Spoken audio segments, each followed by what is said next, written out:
салом дӯстон, видеои навбатиро аз канали роҳнамо интизор будед. Инак пешкаши шумо видеои навбатӣ бо ҷолибияти хоса. маълумоте ки ҳоло пешниҳод месозам секретҳои муҳими чигапро дар бар мегирад. агар видеоро то охир тамошо кунед, аз навовариҳои технологияи муосир низ огаҳ хоҳед шуд. барои гузаштани сарҳади Қазоқистон таксиҳо кам нестанд, вале мо танҳо яктоашро интихоб карда фақат ҳамонро ба шумо тавсия медиҳем, чунки бо мардум беҳтарин муомила мекунанд ва кӯшиш мекунанд ки хизматрасонияшон ҳам беҳтарин бошад. мо шуморо тавсия медиҳем ки барои гузаштани сарҳади Қазоқистон ҳатман ба ин бародарҳо занг занед. нархашон 5000, суроғаашон бошад метро Водни стадион.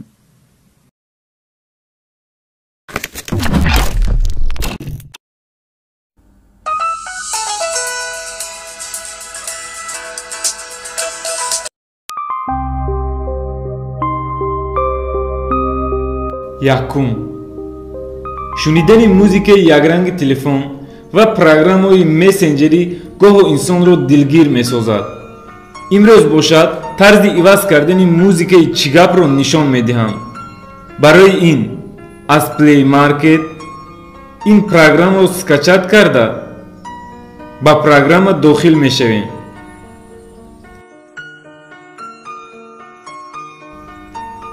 инҷо виберите установлени АПК чигапро интихоб кунед. замена файлов аудио. акнун ин нишонаро пахш карда аз дохили телефон ягон мусиқии дилхоҳро интихоб карда сахранид кунед. ин программаро хомӯш накарда бароед барномаи чигапро бошад аз телефон удалид кунед. як чизи муҳим, агар пароли чигапатонро надонед, иваз кардани музикаро тавсия намедиҳам. акнун ба ин программа боз дохил шуда барномаи чигапро установид кунед. музикаи чигап иваз шуд.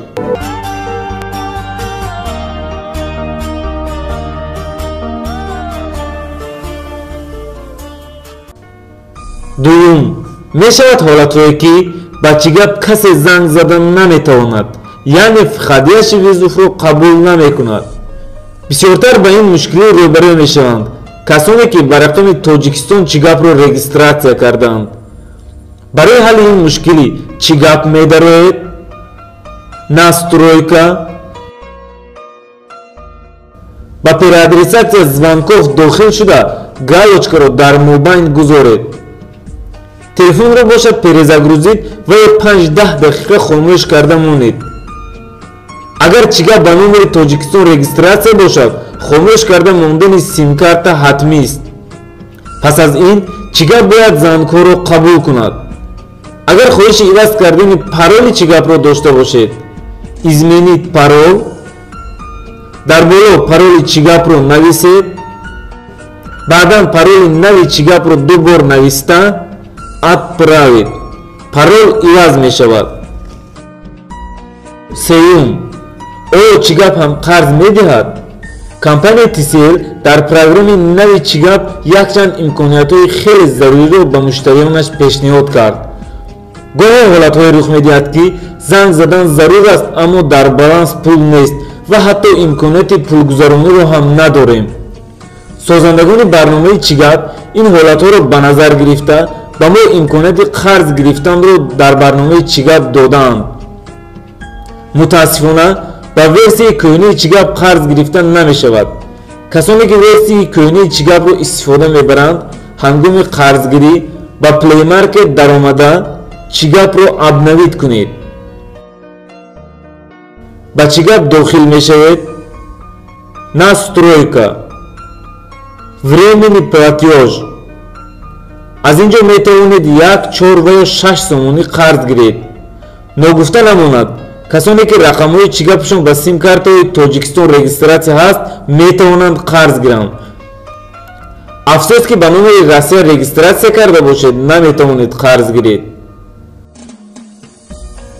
чорум, вақтҳои охир бисёре аз бародарон ба ман муроҷиат мекунанд ки версияи кӯҳнаи барномаи чигапро дар телефонҳои андроидаш аз 7 баланд ба монанди Xiaomi, Mi Max, Huawei, Honor ва ғайраҳо гирифта наметавонанд. биёед ин мушкилиро якҷоя ҳал мекунем.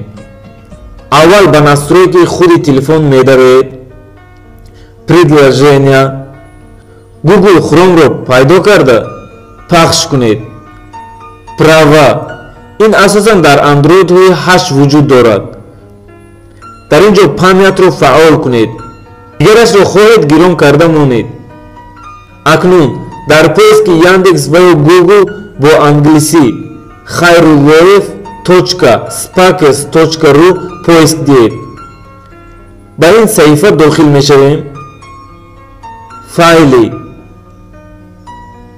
программаи Android. аз ин ҷо барномаи чигапро ёфта скачат кунед. ин программаи чигап дар телефонҳои Androidаш 8 кор мекунад. панҷум, дӯстон, оё медонед бо чигап ҳам видеовизов ва ба тариқи SMS суҳбат карда мешавад? агар не, рафтем. барои ин медаред ба чигап, контакти, ба контакти чигап мегузаред. ин ҷо рақами он дӯстоне ки чигап доранд мебарояд.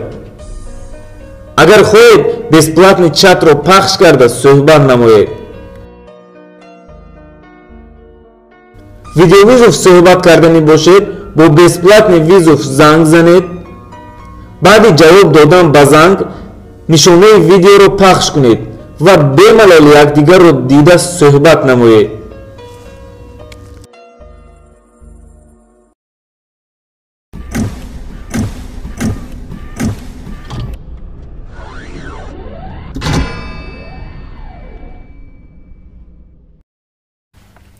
асри 21 асри технологияи навин аст.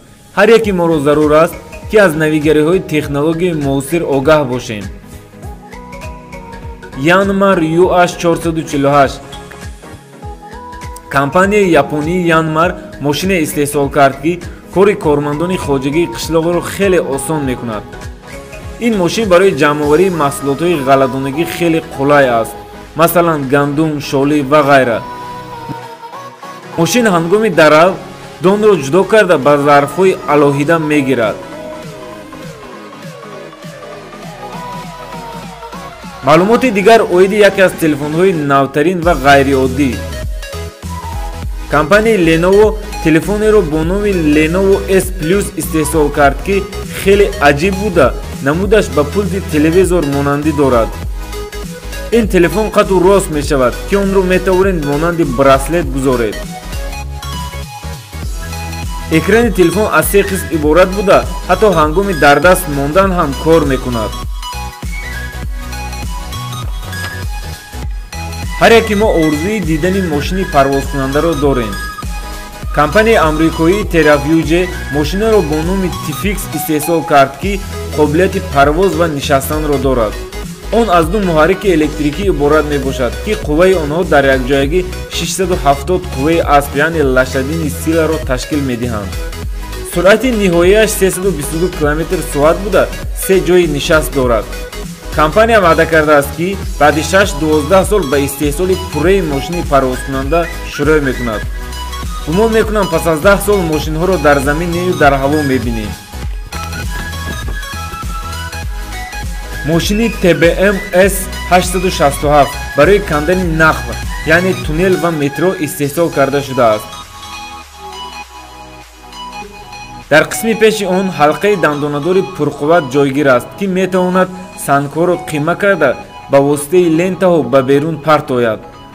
диаметри ҳалқаи он 8 метр, вазнаш 660 тонн ва дарозиаш 120 метрро ташкил медиҳад.